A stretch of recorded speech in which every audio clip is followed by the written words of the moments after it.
പ്രീസ് Lord. ദൈവത്തിൻ്റെ അതിപരിശുദ്ധമായ നാമം വാഴ്ത്തപ്പെടുമാറാകട്ടെ. നമുക്ക് വീണ്ടും കൂടി വരുവാൻ സുഖത്തിലെ ദൈവം ഇടയാക്കിയല്ലോ. അതോർത്ത് ഞാൻ ദൈവത്തെ സ്തുതിക്കുന്നു, സ്തോത്രം ചെയ്യുന്നു. ജെനസിസ് ചാപ്റ്റർ 23, ഉൽപ്പത്തി പുസ്തകം 23-ാം അധ്യായം. ഉൽപ്പത്തി പുസ്തകം 23-ാമത്തെ അധ്യായം സാറയുടെ മരണം, അടക്കം, ഈ രണ്ട് കാര്യങ്ങളാണ് പ്രധാനമായിട്ട് നമുക്ക് ആ 23-ാം അധ്യായത്തിൽ നമുക്ക് കാണാനായിട്ട് കഴിയുന്നത്.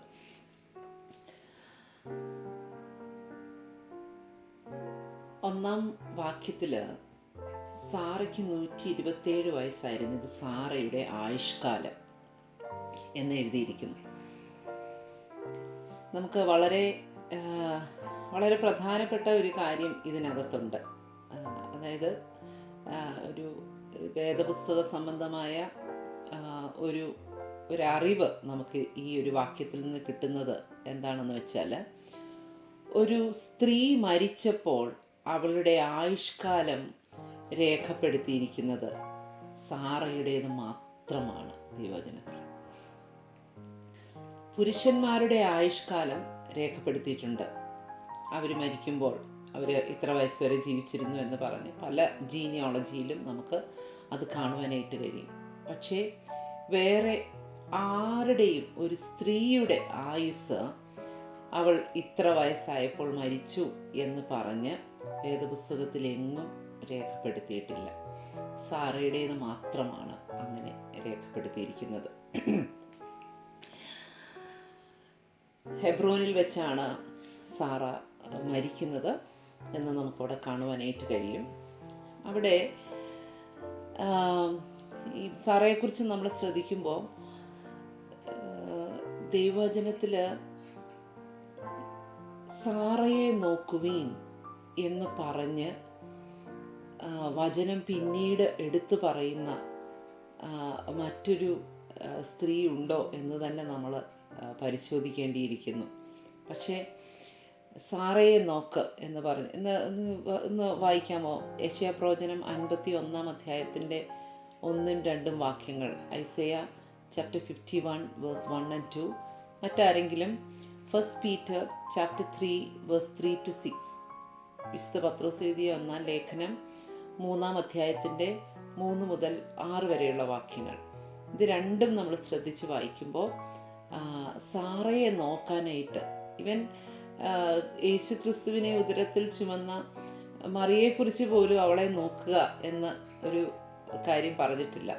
പക്ഷെ ഇവിടെ നമുക്കത് വായിക്കാൻ കഴിയും. യെശയ്യാപ്രവചനം 51-ന്റെ 1-2.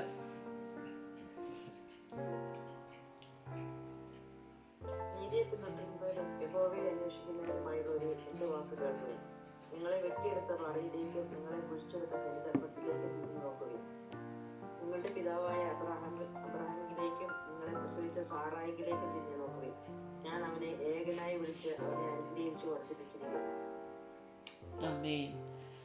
പത്രോസിൻ്റെ ലേഖനത്തിലും നമുക്ക് ഇതുപോലെ ഒരു പ്രതിപാദനം 3-ാം അധ്യായത്തിൻ്റെ 3 മുതൽ 6 വരെയുള്ള വാക്യങ്ങളിൽ നമുക്ക് കാണുവാനായിട്ട് കഴിയും. സാറയെ ഒന്ന് ശ്രദ്ധിച്ച് നോക്കുവാനായിട്ടുള്ള ഒരു ആഹ്വാനം. ഓക്കെ, അപ്പോൾ സാറയെക്കുറിച്ച് ഒത്തിരി കാര്യങ്ങളൊന്നും നമുക്ക് അറിയത്തില്ല എങ്കിൽ പോലും അവളുടെ ജീവിതത്തിലെ പ്രധാനപ്പെട്ട സംഭവങ്ങളൊക്കെ തന്നെ ഇതിനകത്ത് രേഖപ്പെടുത്തിയിട്ടുണ്ട്. ഓക്കെ, ഈ 2-ാമത്തെ വാക്യത്തിൽ അബ്രഹാം സാറയെക്കുറിച്ച് വിലപിച്ച് കരയുവാനായിട്ട് വന്നു എന്നെഴുതിയിരിക്കുന്നു. അവർ തമ്മിലുണ്ടായിരുന്ന കുടുംബജീവിതത്തിലെ ഒരു ആഴമായിട്ടുള്ള ഒരു ബന്ധം നമുക്ക് ആ വാക്യത്തിലൂടെ കാണാനായിട്ട് കഴിയും.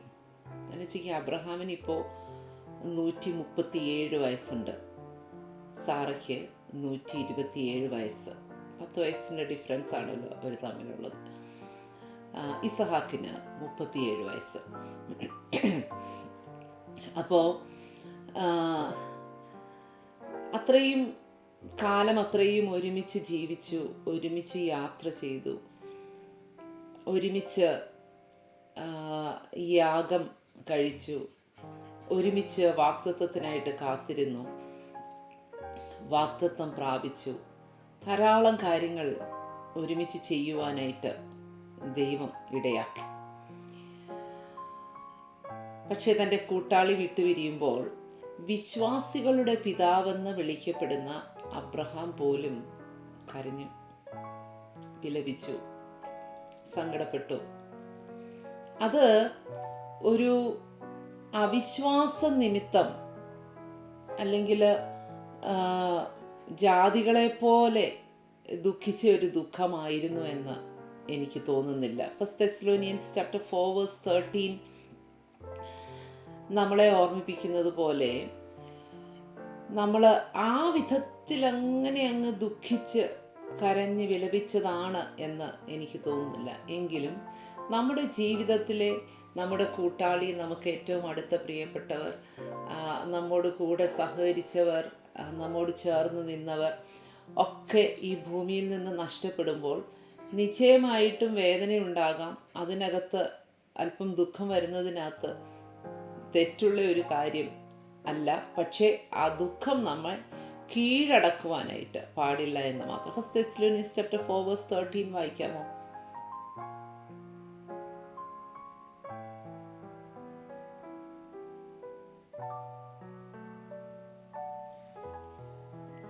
സഹോദരന്മാരെ, നിങ്ങൾ പ്രത്യാശയില്ലാത്ത മറ്റുള്ളവരെ പോലെ ദുഃഖിക്കാതിരിക്കേണ്ടതിന് നിദ്ര കൊള്ളുന്നവരെ കുറിച്ച് അറിവില്ലാതിരിക്കരുത് എന്ന് ഞങ്ങൾ ആഗ്രഹിക്കുന്നു. ആമേൻ.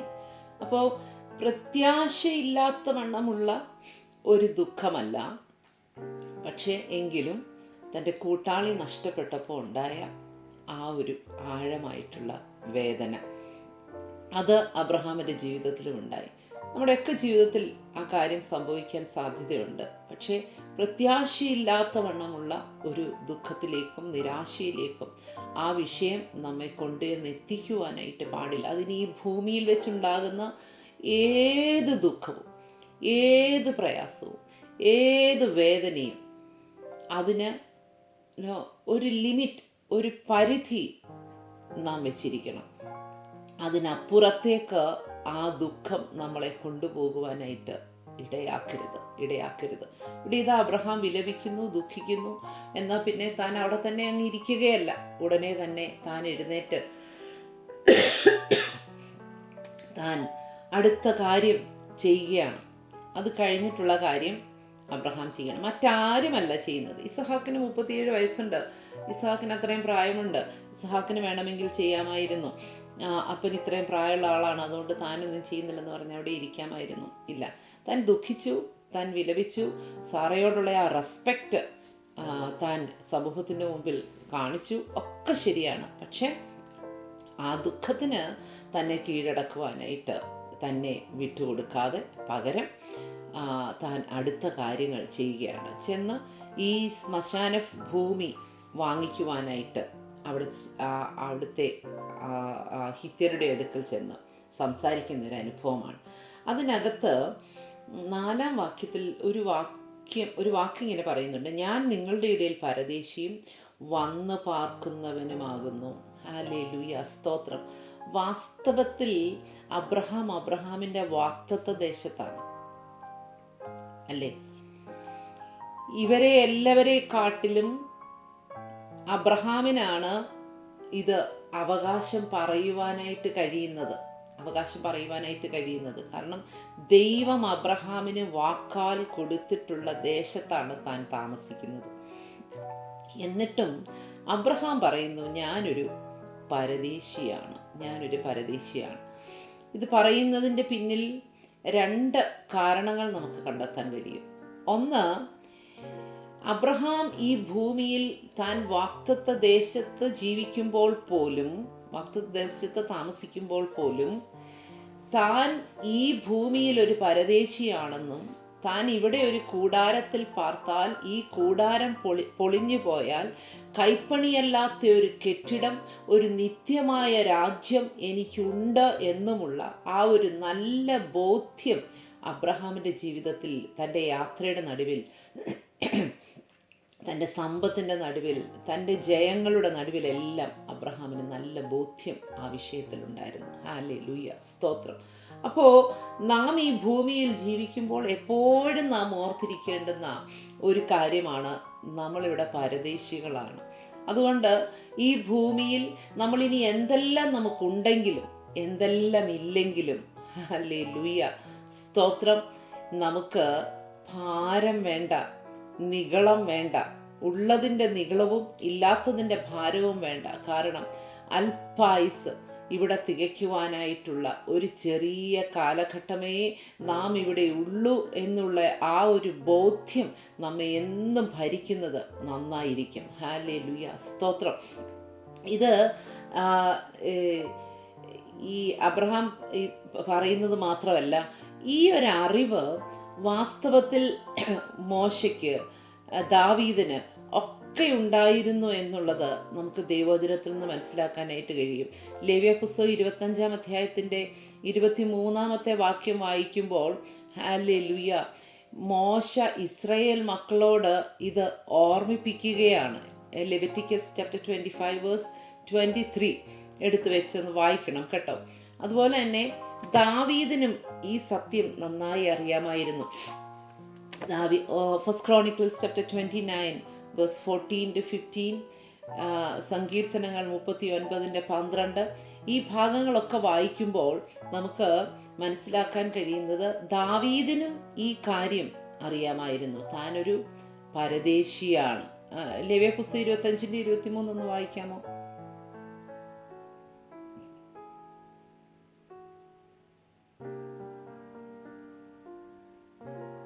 ദേശം എനിക്കുള്ളതാകുന്നു, നിങ്ങൾ എൻ്റെ അടുക്കൽ പരദേശികളും വന്നു പാർക്കുന്നവരും അത്രേ. ആമേൻ, ഹല്ലേലൂയ. അത് ദൈവത്താൽ മോശയിലൂടെ ജനത്തെ ഓർമ്മിപ്പിക്കുകയാണ്. ഇന്ന് നാമും കൂടി വരുമ്പോൾ, നാം പ്രാർത്ഥിക്കുമ്പോൾ, നാം ഈ വചനം ശ്രദ്ധിക്കുമ്പോൾ, നാം ഇവിടെ ഒരു പരദേശ പ്രയാണത്തിലാണ് എന്നുള്ള കാര്യം ഒന്ന് ഓർക്കുന്നത് നന്നായിരിക്കും. ഒരു സാംസ് 39:12 കേട്ടോ, 39-ാം സങ്കീർത്തനത്തിൻ്റെ 12-ാമത്തെ വാക്യമാണ്. അപ്പോൾ നാം ഒരു പരദേശ പ്രയാണത്തിലാണ് എന്നുള്ള ഒരു ബോധ്യം, അത് ഇടയ്ക്കിടയ്ക്ക് നമുക്ക് നമ്മളെ തന്നെ ഒന്ന് ഓർമ്മിപ്പിക്കാൻ കഴിയുമെങ്കിൽ, നമ്മുടെ ഇല്ലായ്മകൾ ഓർത്ത് നാം ദുഃഖിച്ച് വിലപിക്കുകയോ, നമുക്കെന്തെങ്കിലുമൊക്കെ അനുഗ്രഹങ്ങൾ ദൈവം ഇവിടെ തന്നതിൽ നിഗളിക്കുകയോ ഒന്നും ചെയ്തു പോകാതെ, നമ്മുടെ മനസ്സ് ഇവിടേക്ക് അങ്ങ് ആകൃഷ്ടമായി ഇവിടേക്ക് കെട്ടപ്പെട്ടു പോകാതെ ഉള്ളം ദൈവത്തിങ്കിലേക്ക് ഉയർത്തി ജീവിക്കുവാൻ, ഹല്ലേലൂയ, സ്തോത്രം, ദൈവം നമ്മളെ ഇടയാക്കട്ടെ എന്ന് ഞാൻ പ്രാർത്ഥിക്കുകയാണ്. ഹല്ലേലൂയ, സ്തോത്രം. അതുകൊണ്ട് ഇവിടുത്തെ ഇല്ലായ്മകളോ ഇവിടുത്തെ അധികമായിട്ട് ലഭിക്കുന്ന അനുഗ്രഹങ്ങളോ എല്ലാം ഒരു സെക്കൻഡ് കൊണ്ട്, ഒരു മൈക്രോ സെക്കൻഡ് കൊണ്ട്, നാം ഇട്ടിരിക്കുന്ന വസ്ത്രം പോലും, ഹല്ലേലൂയ, കൊണ്ടുപോകുവാൻ നമുക്ക് കഴിയില്ല. ഇനി എത്ര മനോഹരമായിട്ട് അവർ നമ്മളെ ഡ്രസ്സ് ചെയ്ത്, എത്ര വലിയ ഫ്യൂണറൽ സർവീസ്, എന്തെല്ലാം കാര്യങ്ങൾ, എത്ര വിലയുള്ള പെട്ടിക്കകത്ത് അടക്കിയെന്ന് പറഞ്ഞാലും, എന്തെല്ലാം കാര്യങ്ങൾ ചെയ്തെന്ന് പറഞ്ഞാലും, നാം, ഹല്ലേലൂയ, സ്തോത്രം, ഈ കൂടാരമാകുന്ന ഈ ശരീരം ഇവിടെ ഉപേക്ഷിച്ച് ഇത് പൊളിച്ചു കളഞ്ഞിട്ട് നമ്മുടെ അകത്തെ മനുഷ്യൻ, ഹല്ലേലൂയ, നമ്മുടെ നിത്യവാസത്തിനായി പുറപ്പെടുന്ന ഒരു കാലഘട്ടമുണ്ട്, ഒരു സമയമുണ്ട്, ആയുസ്സിൽ അങ്ങനെ ഒരു നിമിഷമുണ്ട് എന്നുള്ള കാര്യം നമുക്ക് ഓർത്ത് ആ ഭയത്തോടെ നമുക്ക് ജീവിക്കാം, ആ സന്തോഷത്തോടെ നമുക്ക് ജീവിക്കാം. കാരണം ഇവിടെയുള്ളതെല്ലാം തീർന്നു പോകും ദൈവമക്കളെ. ഹല്ലേലൂയ, ഞാൻ പറയുമ്പോൾ ഇവിടെയുള്ള സന്തോഷവും ഇവിടെയുള്ള ദുഃഖവും ഒന്നിച്ച് തീർന്നു പോകും. ഹല്ലേലൂയ, ഇതിനൊന്നും, ഹല്ലേലൂയ, ആ മരണത്തിനപ്പുറത്തേക്ക് ഇതിനൊന്നും കടക്കുവാനായിട്ട് കഴിയത്തില്ല. നാം ഇവിടെ ഈ ആയുസ്സിലായിരിക്കുമ്പോൾ ജീവിക്കുന്നത് എങ്ങനെയാണോ അതിന് തുല്യമായ പ്രതിഫലം പറ്റുവാൻ തക്കവണ്ണം, അതിനനുസരിച്ചുള്ള ഒരു നിത്യവാസത്തിനായിട്ട് നാം പക്ഷി ചിറകെടുത്ത് പറക്കുന്നത് പോലെ, ഹല്ലേലൂയ, നനയാത്ത ഒരു നേരത്ത്, ഹല്ലേലൂയ, പറക്കുവാനുള്ളവരാണ് എന്നുള്ള ഒരു ബോധ്യത്തോടെ ജീവിക്കുവാൻ നമുക്കിടയാകട്ടെ. നമ്മുടെ തലമുറകൾക്കതൊന്ന് ഇടയാക്കുമാറാകട്ടെ എന്ന് പ്രാർത്ഥിക്കാം. നൈമിഷികമാണ്, കാണുന്നതെല്ലാം, ഹല്ലേലൂയ, സ്തോത്രം, ഒരു നിമിഷം കൊണ്ട് തീർന്നു പോകുന്നതാണ് എന്നുള്ള ഒരു ബോധ്യം അവരുടെ ഉള്ളിൽ വരട്ടെ. കൊണ്ടുവരട്ടെ. എന്തൊക്കെയോ വെട്ടിപ്പിടിക്കാൻ പോകുന്നതിൻ്റെ ഇടയിൽ ഹല്ലേലൂയ സ്തോത്രം, ശാശ്വതമായ ഭവനത്തിന് വേണ്ടി, ആ നിത്യവാസത്തിന് വേണ്ടി കരുതാനുള്ള ഒരു ബോധം അവരുടെ ഉള്ളിൽ ഈ ചിന്ത കൊണ്ടുവരട്ടെ എന്ന് ഞാൻ ആത്മാർത്ഥമായിട്ട് ആഗ്രഹിക്കുന്നു. ഹല്ലേലൂയ സ്തോത്രം. ഇവിടെ ഈ സ്ഥലം ആക്ച്വലി അബ്രഹാം ഇപ്പോൾ പാർക്കുന്ന ഈ സ്ഥലം, ഇത് അബ്രഹാമിന് ശരിക്കും നല്ല പരിചയമുള്ള ഒരു സ്ഥലമാണ്. ജെനസിസ് ചാപ്റ്റർ 13:18 വായിക്കുമ്പോൾ ഈ സ്ഥലത്ത് അബ്രഹാം ഇതിനു മുമ്പ് വന്ന് താമസിച്ച് യാഗം കഴിച്ചിട്ടുള്ള ഒരിടമാണ്. അതുകൊണ്ട് തന്നെ തനിക്ക് അപ്പോൾ അബ്രഹാം കൂടാരം നീക്കി ഹെബ്രോനിൽ മെമ്രയുടെ തോപ്പിൽ വന്ന് പാർത്തു. അവിടെ യഹോവയ്ക്കൊരു യാഗപീഠം പണിതു. ഹല്ലേലൂയ സ്തോത്രം. അപ്പോൾ താൻ യാഗപീഠം പണിത് ആരാധിച്ച ആ സ്ഥലത്താണ് താൻ ഇപ്പോൾ ആയിരിക്കുന്നത്.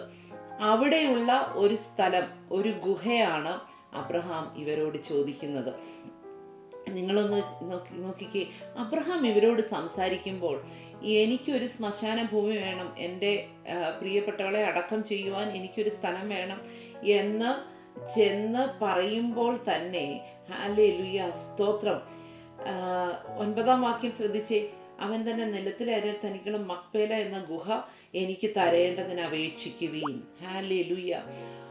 ഈ അബ്രഹാമിന് വളരെ സ്പെസിഫിക് ആയിട്ടാണ് അബ്രഹാം ചോദിക്കുന്നത്, I need that.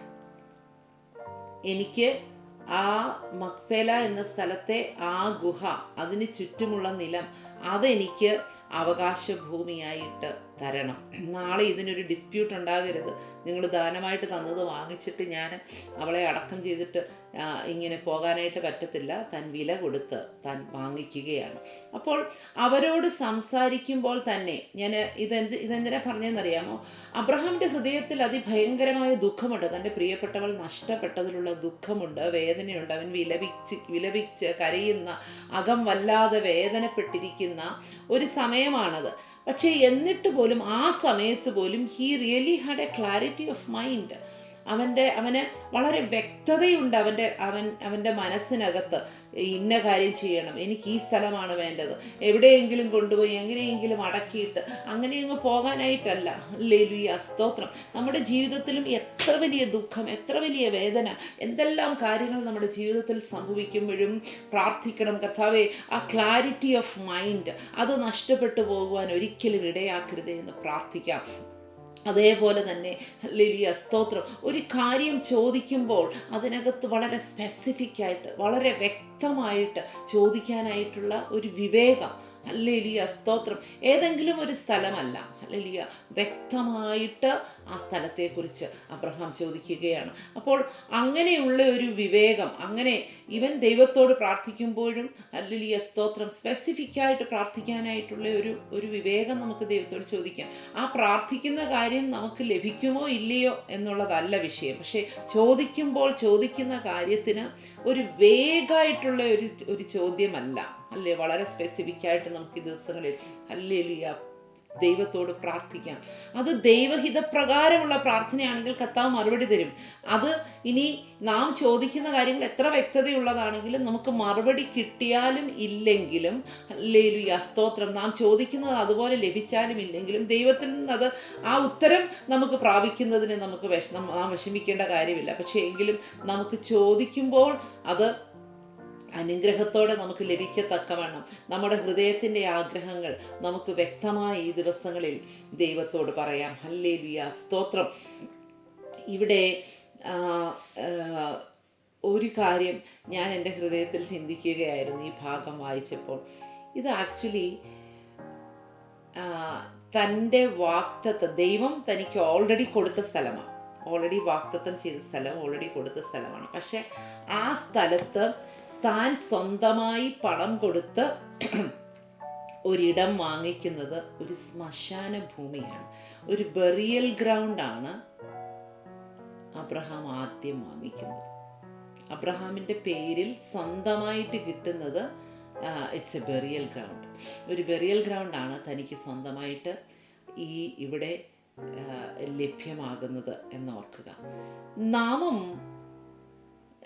V are also on the way to a promise land. നമ്മളും ഒരു വാഗ്ദത്ത ദേശത്തിലേക്കുള്ള യാത്രയിലാണ്. ഒരു വാഗ്ദത്ത ദേശത്തിലേക്കുള്ള യാത്രയിൽ നമുക്കും ആദ്യം സ്വന്തമായി ലഭിക്കേണ്ടത് ഒരു ബറിയലാണ്. ആദ്യം നടക്കേണ്ടത് ഒരു ബറിയലാണ്. എന്ത്? നമ്മുടെ പുറമേയുള്ള മനുഷ്യനെ, ഹല്ലേലൂയ, ആ പാപം ചെയ്ത നമ്മുടെ പഴയ മനുഷ്യനെ കുഴിച്ചിടാനൊരിടം. ഹല്ലേലൂയ, സ്തോത്രം. വാഗ്ദത്ത ദേശത്തിലെ ആദ്യത്തെ അവകാശം, ഹല്ലേലൂയ, സ്തോത്രം, ഒരു ബറിയലായിരിക്കണം. ഹല്ലേലൂയ. നമുക്ക് ഈ ദിവസങ്ങളിൽ ദൈവത്തോട് പ്രാർത്ഥിക്കാം. നമ്മുടെ കുഞ്ഞുങ്ങളൊക്കെ വീണ്ടും ജനം പ്രാപിച്ചു, അല്ലെങ്കിൽ അങ്ങനെയാണ് ഇങ്ങനെയാണ് എന്നൊക്കെ നമ്മൾ അവകാശപ്പെടുമ്പോഴും, ഹല്ലേലൂയ, സ്തോത്രം, have they had A burial, A true burial of their old self. Hallelujah. അവരുടെ ആ പഴയ മനുഷ്യൻ്റെ ഒരു അടക്കം നടന്നിട്ടുണ്ടോ എന്നുള്ളത് നമുക്ക് ശോധന ചെയ്യാം. നമ്മുടെ വാഗ്ദത്തത്തിലേക്ക് കാലെടുത്ത് വയ്ക്കുന്നതിൻ്റെ ഫസ്റ്റ് സ്റ്റെപ്പ് എന്ന് പറയുന്നത് the burial of our old self, നമ്മുടെ പഴയ മനുഷ്യനെ അടക്കുന്നതാണ് എന്നുള്ളത് ഈ ഭാഗം വായിക്കുമ്പോൾ വന്ന ഒരു ചിന്ത ഞാൻ നിങ്ങളോട് പങ്കുവയ്ക്കുന്നു എന്നേ ഉള്ളൂ. ഹല്ലേലൂയ, സ്തോത്രം. അപ്പോൾ ഇവിടെ ഈ അബ്രഹാമിനെ കുറിച്ച് ഇവർ പറയുന്ന ഒരു കമൻ്റ് ഉണ്ട് കേട്ടോ.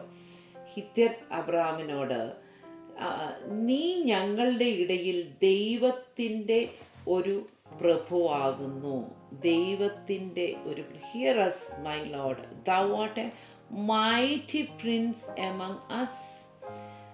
ഞങ്ങളുടെ ഇടയിൽ അങ്ങ് ദൈവത്തിൻ്റെ ഒരു മൈറ്റി പ്രിൻസാണ്. ഹല്ലേലൂയ, സ്തോത്രം. ദൈവത്തിൻ്റെ ഒരു പ്രഭു എന്നാണ് മലയാളത്തിൽ ട്രാൻസ്ലേറ്റ് ചെയ്തിരിക്കുന്നതെങ്കിലും, ഹല്ലേലൂയ, സ്തോത്രം, ഒരു മൈറ്റി പ്രിൻസ് ആയിട്ടാണ് ഇംഗ്ലീഷ് പറയുന്നത്. വളരെ ശക്തിയുള്ള ഒരു പ്രഭുവാണ് എന്ന് ജാതികൾ അദ്ദേഹത്തെക്കുറിച്ച് സാക്ഷ്യം പറയുക. ഓർത്ത് നോക്കിക്കേ. ഹല്ലേലൂയ, സ്തോത്രം. നമ്മുടെ സൊസൈറ്റിയിൽ നമ്മളെക്കുറിച്ച് ഇങ്ങനെ ഒരു കമൻറ്റ് പറയുന്നു: she is A mighty woman of God, he is A mighty man of God. ദൈവത്തിൻ്റെ ഒരു ഞങ്ങളുടെ ഇടയിൽ താമസിക്കുന്ന റെപ്രസെൻറ്റേറ്റീവ് ഓഫ് ഗോഡ്. നമ്മുടെ ജോലി സ്ഥലത്ത് ഇങ്ങനെയൊരു കാര്യം മറ്റുള്ളവർ നമ്മളെക്കുറിച്ച് പറയുമോ?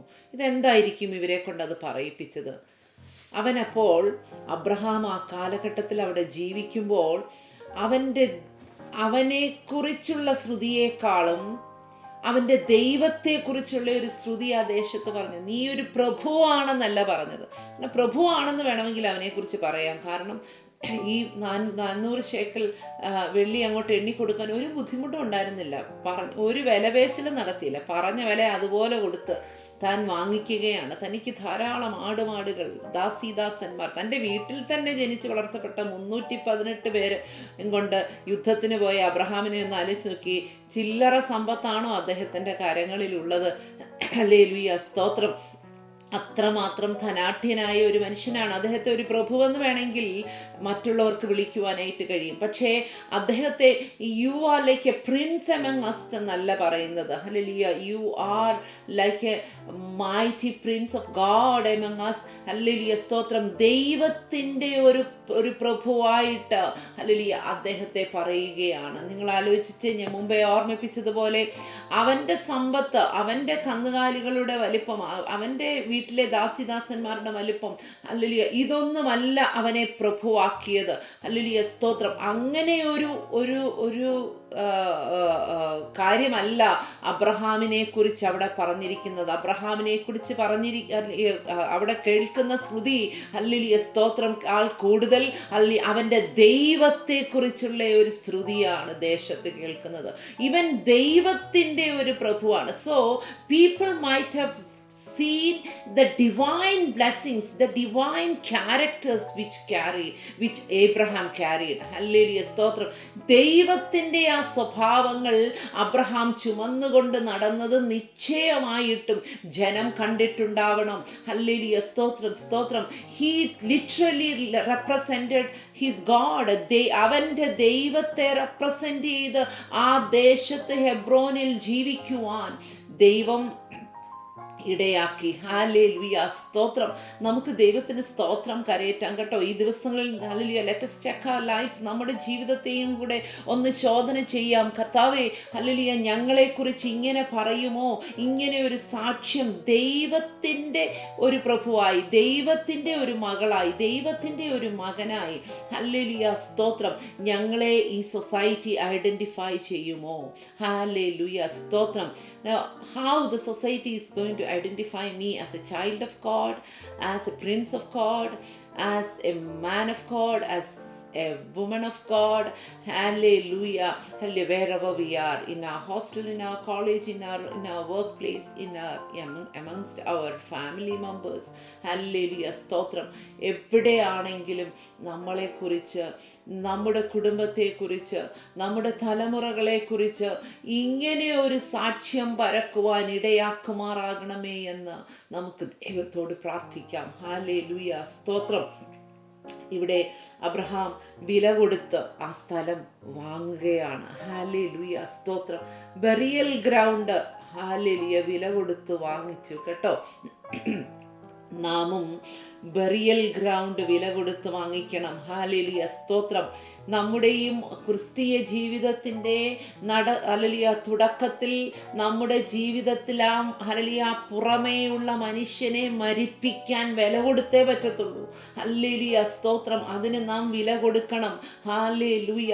എന്നാൽ കുറെ കാലം കഴിയുമ്പോൾ അബ്രഹാമിൻ്റെ സന്തതികൾക്ക് ഇത് ലോട്ടിട്ട് വിഭാഗിച്ച് കിട്ടുകയാണ്. വാഗ്ദത്ത ദേശം, ഹല്ലേലൂയ, മരണയോർദാൻ കടന്ന്, ഹല്ലേലൂയ, ചെങ്കടൽ കടന്ന്, കുഞ്ഞാടിൻ്റെ രക്തത്തിൽ മറഞ്ഞ് മരുഭൂമി യാത്ര കഴിഞ്ഞ്, ഹല്ലേലൂയ, മരണയോർദാൻ കഴിഞ്ഞ്, ഹല്ലേലൂയ, കടന്നു വരുന്ന ജനത്തിന് ഇത് ലോട്ടിട്ട് വിഭാഗിക്കുകയാണ്. പക്ഷേ അവരുടെ, ഹല്ലേലൂയ, വല്യപ്പനായ അബ്രഹാമിന് ഈ ശ്മശാന ഭൂമി വില കൊടുത്തു വാങ്ങേണ്ടി വന്നു. ഈ ദിവസങ്ങളിൽ, ഹല്ലേലൂയ, ആ ബറിയലിന് വേണ്ടി, ഹല്ലേലൂയ, ആ ഓൾഡ് സെൽഫിൻ്റെ ബറിയലിന് വേണ്ടിയുള്ള വില കൊടുക്കാനുള്ള ഒരു മനസ്സ്, ഹല്ലേലൂയ, സ്തോത്രം, നമ്മുടെ ജീവിതത്തിൽ, നമ്മുടെ തലമുറകളുടെ ജീവിതത്തിൽ, നമ്മുടെ പ്രിയപ്പെട്ടവരുടെ ജീവിതത്തിൽ ഉണ്ടാകട്ടെ എന്ന് ഞാൻ ആത്മാർത്ഥമായിട്ടും പ്രാർത്ഥിക്കുന്നു, ആഗ്രഹിക്കുന്നു. ഹല്ലേലൂയ, സ്തോത്രം. ഇനിയും ഇത് അബ്രഹാം ഇത് വില കൊടുത്ത് വാങ്ങിയിട്ട് നിങ്ങളൊന്ന് ഓർത്ത് നോക്കിക്കേ. ഇത് അബ്രഹാം ഈ സാറയെ മാത്രമല്ല ഇവിടെ അടക്കം ചെയ്തത് കേട്ടോ. ഉൽപ്പത്തി പുസ്തകം 25-ാം അധ്യായത്തിൻ്റെ 9-ാം വാക്യത്തിലേക്ക് ചെല്ലുമ്പോൾ ഈ സ്ഥലത്ത് തന്നെ അബ്രഹാമിനെയും അടക്കം ചെയ്യുന്നത് കാണാനായിരിക്കട്ടെ. അവൻ്റെ പുത്രനായ ഇസഹാക്കും ഇശ്മായേലും കൂടി മെമ്രയ്ക്കരികെ സോഫറിൻ്റെ മകനായ എഫ്രോൻ എന്ന ഹിത്യൻ്റെ നിലത്ത് മക്പേല ഗുഹയിൽ അവനെ അടക്കം ചെയ്തു. ഹല്ലേലൂയ, സ്തോത്രം. Genesis chapter 49 verse 31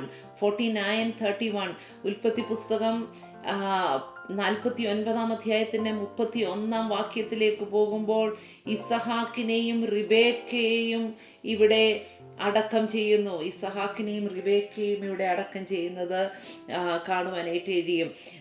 യാക്കോബ് ലേയെ ഇവിടെ അടക്കം ചെയ്യുന്നുണ്ട് കേട്ടോ. ജെനസിസ് ചാപ്റ്റർ 49 വേഴ്സ് 31 തന്നെ വായിക്കുമ്പോൾ ലേയെ അടക്കം ചെയ്യുന്നത് നമുക്ക് കാണാനായിട്ട് കഴിയും. ഹല്ലേലൂയ. യാക്കോബിനെ ജോസഫ് അടക്കം ചെയ്തതും ഇവിടെ തന്നെയാണ്. ഹല്ലേലൂയ. താൻ ആ ഫറവോൻ്റെ ദേശത്തായിരുന്നിട്ടും അവിടെ നിന്ന് യാക്കോബിൻ്റെ ബോഡി കൊണ്ടുവന്ന് ജെനസിസ് ചാപ്റ്റർ 50 വേഴ്സ് 13 50-ാം അധ്യായത്തിൻ്റെ 13-ാമത്തെ വാക്യം.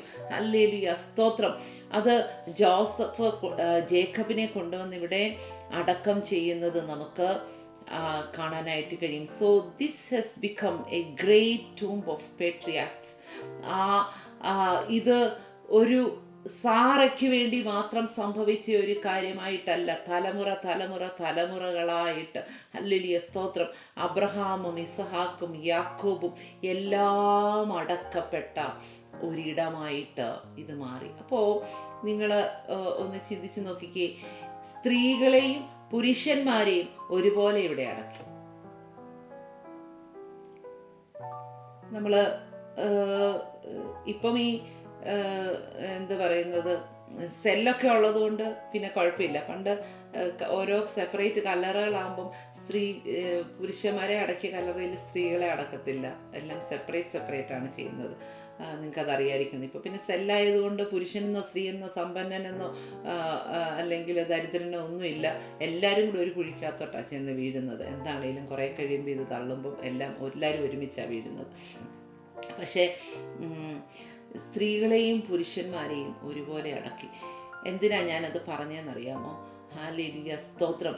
ദൈവത്തിൻ്റെ സന്നിധിയിൽ ഈ ഓൾഡ് സെൽഫിനെ ബറി ചെയ്യുന്നതിന് സ്ത്രീയെന്നോ പുരുഷനെന്നോ ഒന്നും യാതൊരു വ്യത്യാസവുമില്ല. We all have to bury our old self. Hallelujah സ്തോത്രം. ഈ അധ്യായവുമായി ബന്ധപ്പെടുത്തി എനിക്ക് അങ്ങനെ ചിന്തിക്കാനാണ് കൂടുതൽ ഇഷ്ടം. നമ്മുടെ പഴയ മനുഷ്യനെ, ഹല്ലേലൂയ സ്തോത്രം, ദീർഘവർഷങ്ങൾ നമ്മളോടുകൂടെ യാത്ര ചെയ്ത മനുഷ്യനായിരിക്കാം. ഹല്ലേലൂയ സ്തോത്രം. അതിനകത്ത് നമുക്ക് ദുഃഖം കാണും, വിലാപം കാണും, ഒക്കെ കാണുമായിരിക്കും. When we bury our old self, we will be burying our habits, our likes, our practices. ഒത്തിരി കാര്യങ്ങൾ നമ്മൾ നമ്മുടെ ആ ഓൾഡ് സെൽഫിനോട് കൂടെ ബറി ചെയ്യുന്നുണ്ടാകാം. ഈ മക്ഫേല ഗുഹയിൽ തലമുറകളായി കൊണ്ടുവന്ന് അടക്കിയതുപോലെ ഹല്ലേലൂയ സ്തോത്രം, നമ്മുടെ ജീവിതത്തിൽ സംഭവിച്ച ആ പഴയ മനുഷ്യൻ്റെ അടക്കം നമ്മുടെ തലമുറകളുടെ ജീവിതത്തിലും സംഭവിക്കട്ടെ. പേരിന് രക്ഷിക്കപ്പെട്ടെന്നല്ല, പേരിന് സ്നാനപ്പെട്ടെന്നല്ല, പേരിന് പെന്തക്കോസിൻ്റെ അടുത്ത ഒരു തലമുറയായിട്ട് നിൽക്കുന്നതല്ല, വാസ്തവമായിട്ട് അവരുടെ പഴയ മനുഷ്യനെ അടക്കം ചെയ്യുന്ന ഹല്ലേലൂയ സ്തോത്രം ഒരു ആത്മീയ അനുഭവത്തോടുകൂടി ഹല്ലേലൂയ മുന്നേറുവാൻ ദൈവത്തിൻ്റെ പരിശുദ്ധാത്മാവ് നമ്മെ സഹായിക്കുമാറാകട്ടെ എന്ന് ഞാൻ ആത്മാർത്ഥമായിട്ട് പ്രാർത്ഥിക്കുകയാണ്. ഹല്ലേലൂയ സ്തോത്രം. അതുകൊണ്ട് ഹല്ലേലൂയ സ്തോത്രം, ഇത് വില കൊടുത്ത് വാങ്ങി നമുക്ക് ഹല്ലേലൂയ ഈ പരദേശ പ്രയാണം തുടരാം. നാം ഇവിടെ പരദേശികളാണ്. നമ്മുടെ നിത്യമായ വാസം ഹല്ലേലൂയ അതിലേക്കുള്ള ഒരു യാത്രയിൽ മാത്രമാണ്, അതിൻ്റെ ഒരു പ്രൊബേഷണറി പീരീഡിൽ മാത്രമാണ് നാം ആയിരിക്കുന്നത് എന്നുള്ള ബോധ്യത്തോടെ മുന്നേറി ജീവിക്കുവാൻ ദൈവത്തിൻ്റെ പരിശുദ്ധാത്മാവ് നമ്മെ ഇടയാക്കുമാറാകട്ടെ. മാത്രമല്ല, നമ്മെക്കുറിച്ചുള്ളതിനേക്കാളും നാം ക്യാരി ചെയ്യുന്ന ദൈവത്തിൻ്റെ നാമത്തിൻ്റെ ഒരു ശ്രുതി, ഹല്ലേലൂയ, ദൈവത്തിൻ്റെ ഒരു പ്രഭുവായി ഈ ഭൂമിയിൽ അറിയപ്പെടുവാൻ ദൈവം നമ്മളെ ഓരോരുത്തരെയും സഹായിക്കട്ടെ എന്ന് ഞാൻ പ്രാർത്ഥിക്കുന്നു. ഈ വചനങ്ങളാൽ ദൈവം നമ്മെ അനുഗ്രഹിക്കുമാറാകട്ടെ. God bless you.